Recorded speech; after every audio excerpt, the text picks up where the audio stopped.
Well, this, I think, is my favorite ceremony of the year, World Brotherhood Day. It's, as Catherine was saying, it's been a long tradition now at Ananda where we offer the first gift of the season, not to someone that we know necessarily, although if we consider it to be to the Christ child, it's someone we should know, but we offer the gift of our heart and of our hands and minds and words to help the world at large. And it's a very, very important statement.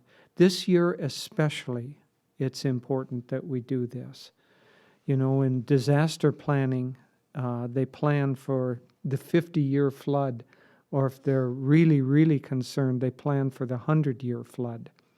And that's where the storms come and create such havoc that only those who are high enough above the floodplain can survive.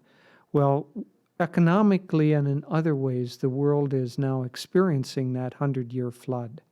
We're seeing companies that have lasted for 100 years on the brink of bankruptcy, and we see a great trembling of the foundations of, especially economically, of those things that people felt were kind of the fundamental securities. What we're really seeing is not something outward. We're seeing the movement of consciousness in the world. Master long predicted that this would take place because of an imbalance in man's consciousness. When there is an imbalance in consciousness, there is an necessary and inevitable return of that energy in terms of imbalance in an outer life, meaning that there will be economic problems, there will be environmental problems, there will be social problems until man's consciousness is harmonious enough to begin to spread out and create world peace. Well, as I say, we're in a very, very unusual time period right now, but it's also a time period of absolutely wonderful opportunities for all of us. Swami talked about in the interpretations to the Bhagavad Gita, these streams of consciousness that flow through the world as the eternal wanderers. And we tune into those streams of consciousness. We don't create them, but we tune into them. And right now, the world at large, there's always a balance between light and dark. So wherever there are dark streams of consciousness flowing through the world, there are also streams of light that are flowing through the world. And we have a choice to tune in to one or the other of those. Now, the dark streams that are flowing through the world, at this particular time, they vary from time to time, but there's always some shadow form that's at play. The streams right now are basically of three types. There are consciousness of conflict, a consciousness of greed, and a consciousness of fear. And those three are causing enormous problems in our society, in our world today. So we need not dwell very much on any of those.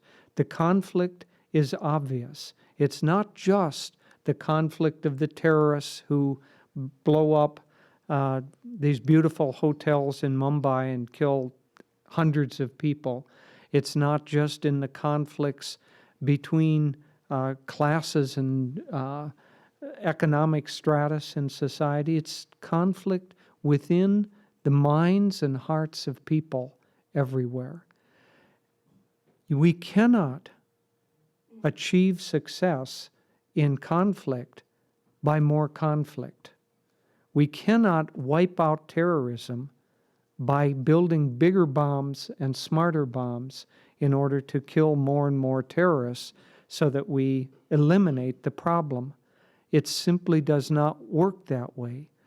that is simply that stream of conflict, whether you're on one side or the other, is simply a form of the darkness that we have to overcome. So how do you overcome conflict? You overcome conflict in the world not by greater and bigger conflicts. You overcome it by more harmony. And that provides us at Ananda with a unique opportunity at this time, because with these teachings we have been incredibly blessed with the teachings that we have, with over 40 years now of living in a society that is primarily, its primary principle is dedicated to exactly what the world needs at this point, to living in harmony, not just with each other, more importantly, to living in harmony with God. As Master taught us to pray, I will reason, I will think, but guide thou my reason, will, and activity in all things, that I be in tune with you. That's the way that we have to live, in tune with God, in tune with the source of harmony. And if we can model that for the world, then we have a tremendous opportunity in this time of great conflict. Likewise with the other two streams that are at large right now, loose, one might say, from Pandora's box. The stream of greed. Master said in the last Great Depression that the reason the depression came was because of the consciousness of greed. Do you think that's changed? It has, if anything, grown stronger over the past many decades since the 1930s. And that's what is loosed in the world right now. How do you overcome greed?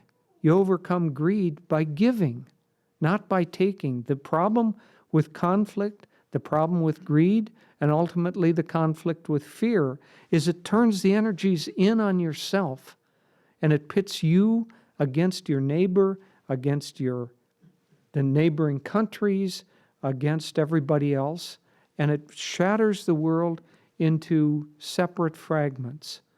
It is, in fact, the satanic force trying to draw men's consciousness. That's part of this flow of the eternal wanderers are the downward pulling energies and the upward pulling energies.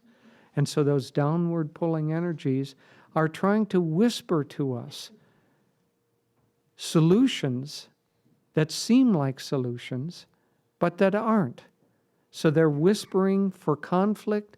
If only you build bigger armies and smarter bombs, you can overcome conflict. With greed, if only we can get the balance going back in the stock market, everybody can get even richer. You'll read articles. There's real opportunity out there in this down market. If you get in at the right time with the right stocks, you can become a gazillionaire. And so it is with this, and it's put in such a way that those who are susceptible to it not only go along, they think that they're acting correctly. They think that this really is the solution, that I can get mine, and if I get mine, it won't have any effect on others in the world.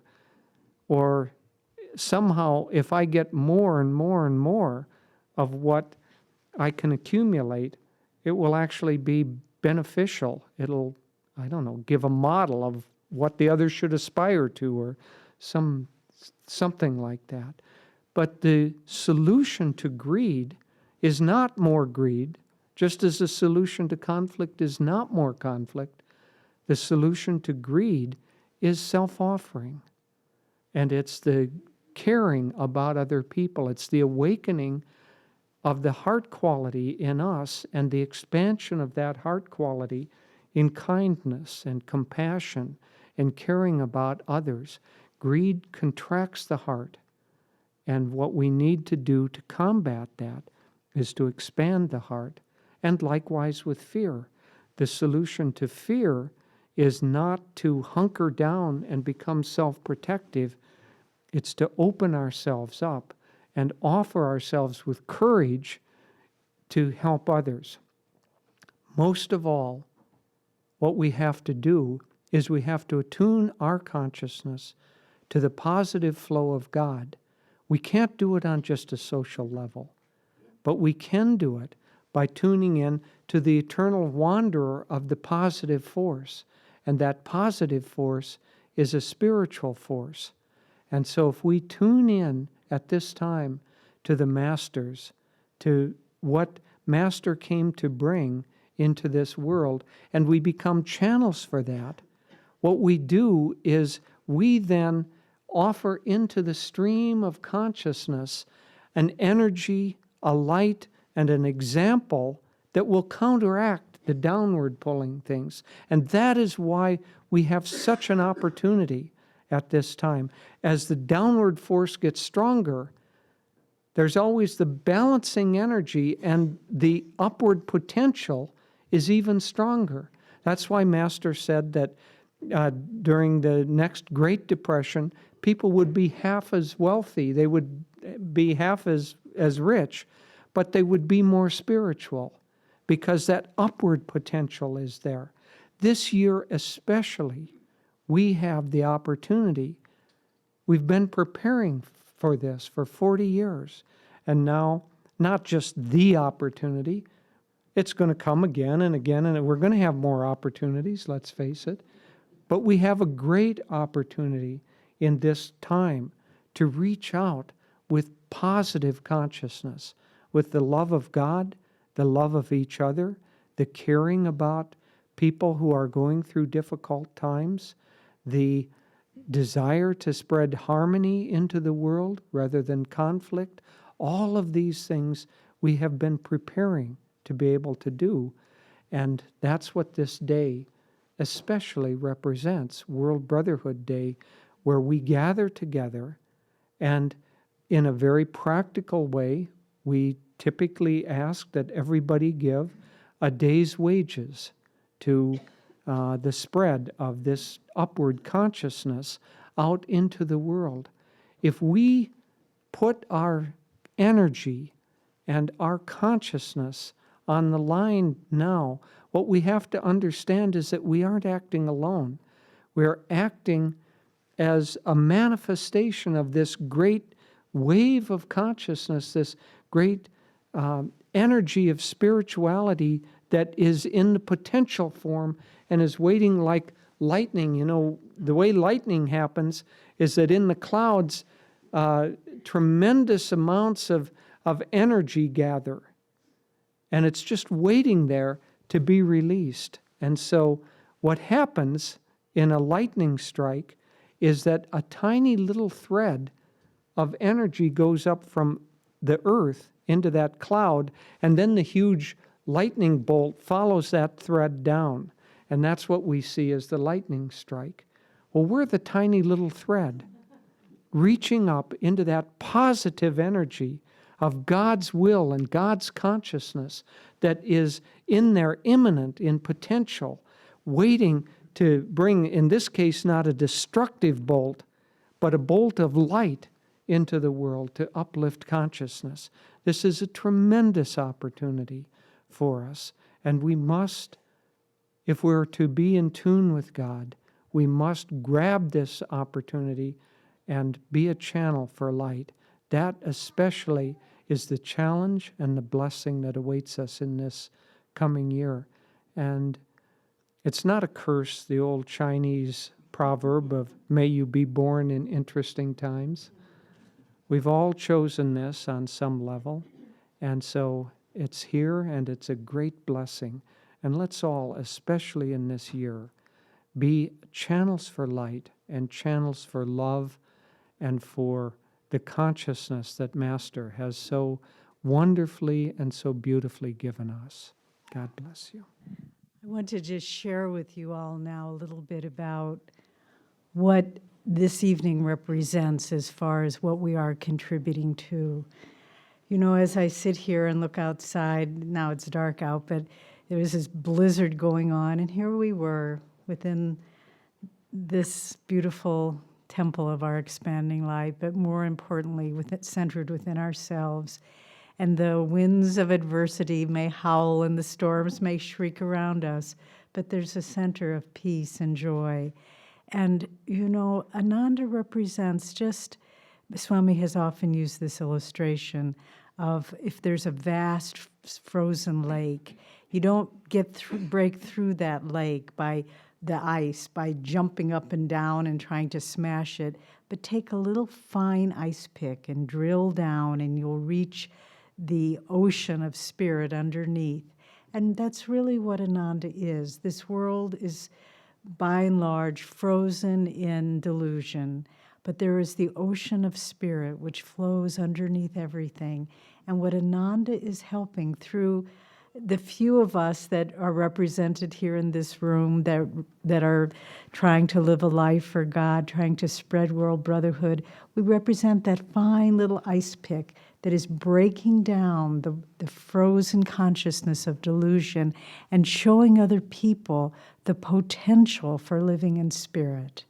And so through all the service that we do throughout our communities, through our schools, through the incredible service of the Expanding Light staff, and I am eternally grateful for what all of you do through our music outreach, through all the community development and the building that goes on with the families and building sustainable living to create a model of living that people can find inspiration from, and through our outreach ministries, through all the healing prayers, Radio Ananda, our incredible website, our Kriya ministry, and on.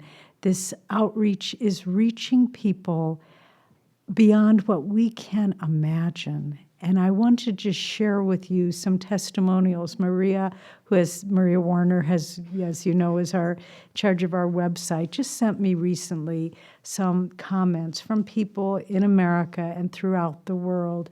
And I find them so inspiring because the impact that Ananda is having throughout the world from this small little focus of light is so incredible, so powerful.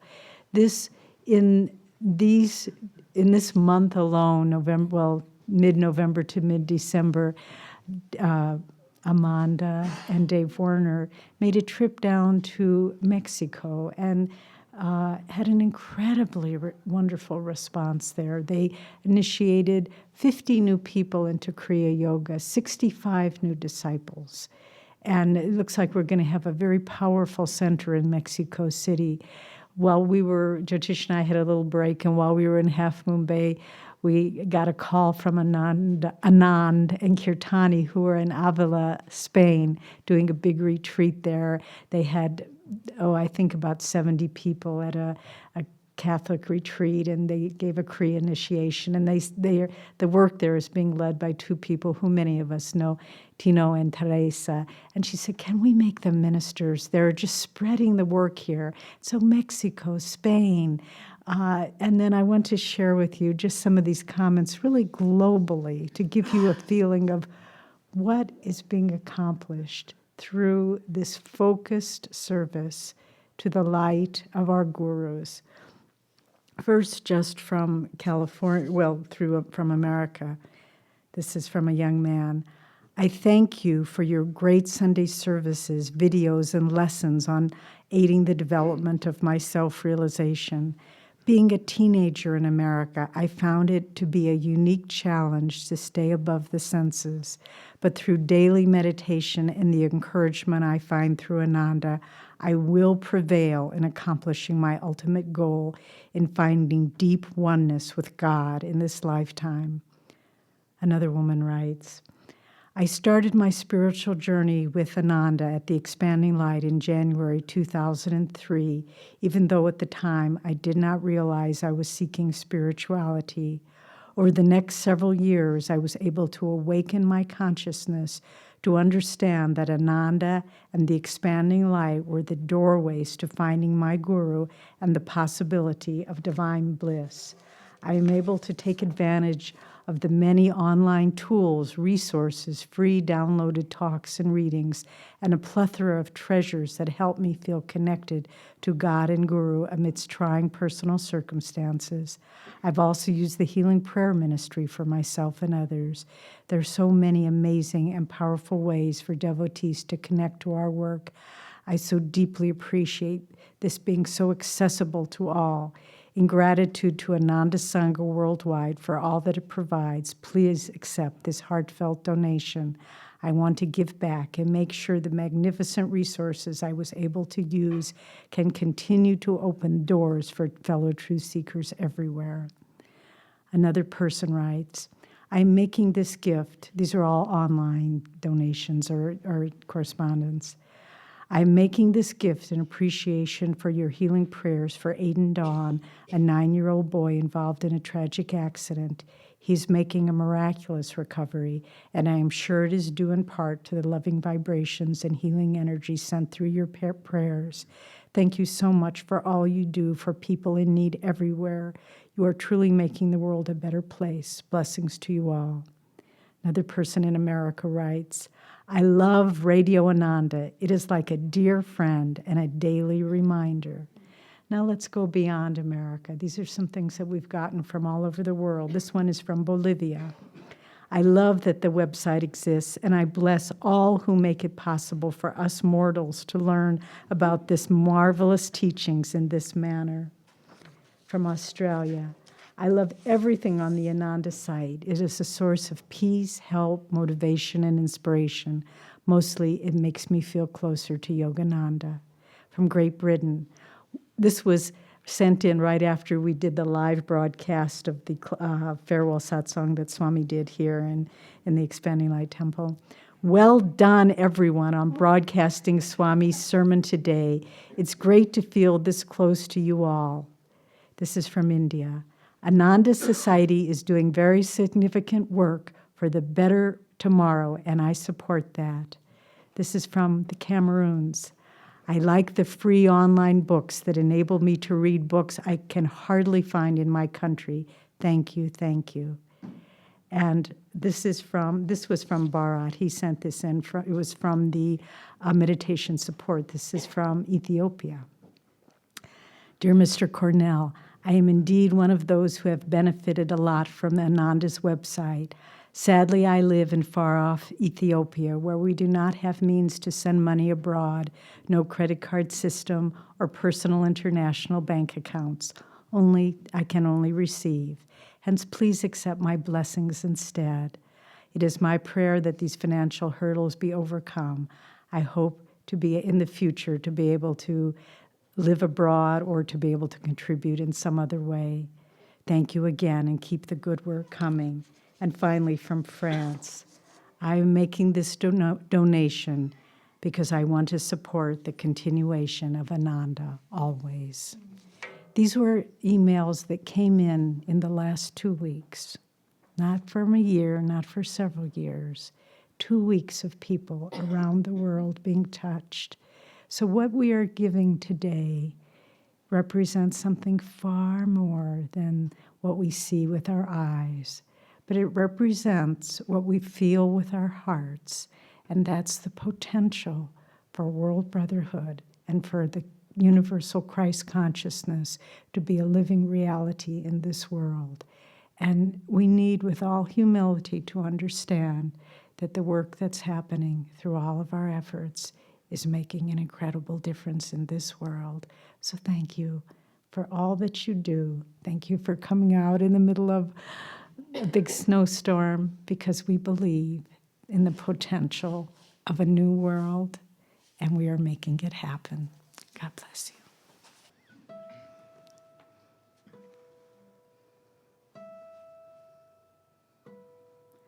The Christ child's asleep, the silence is so deep that round about with hope in their eyes, the animals await, their breathing they abate, they know their time time has come to arise. For Jesus came on earth to offer second birth to all who would the blessing receive. The inner peace he brings can lift us on soul wings to soar in light and heaven perceive. Our pleasures and pains, our losses, our gains have kept us long bound. The ropes of yearning hemmed us round. We dreamed of imposing on desert sand, flower gardens of beauty, verdant vales of delight. Imagination ministered our sight. The freedom we would know, Christ offered long ago, and even from his slumber flows peace. All creatures here on earth, alive to their own worth, can welcome love and win their release.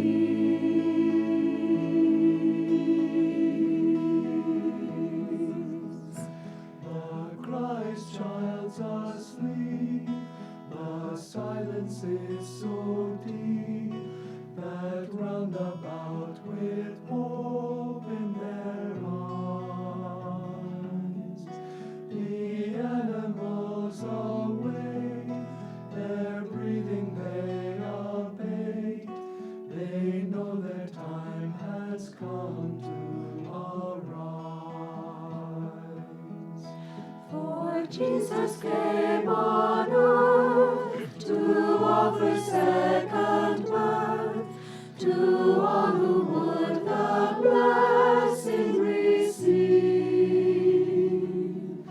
The inner peace he brings can lift us on soul wings to soar in light and heaven perceive. Our pleasures and pains, our losses, our gains have kept us long bound. The ropes of yearning hemmed us round. We dreamed of imposing on desert sand, flower gardens of beauty, verdant vales of delight. Imagination ministered our sight. The freedom we would know, Christ offered long ago, and even from his slumber flows peace. All creatures here on earth, alive to their own worth, can welcome love and win their release.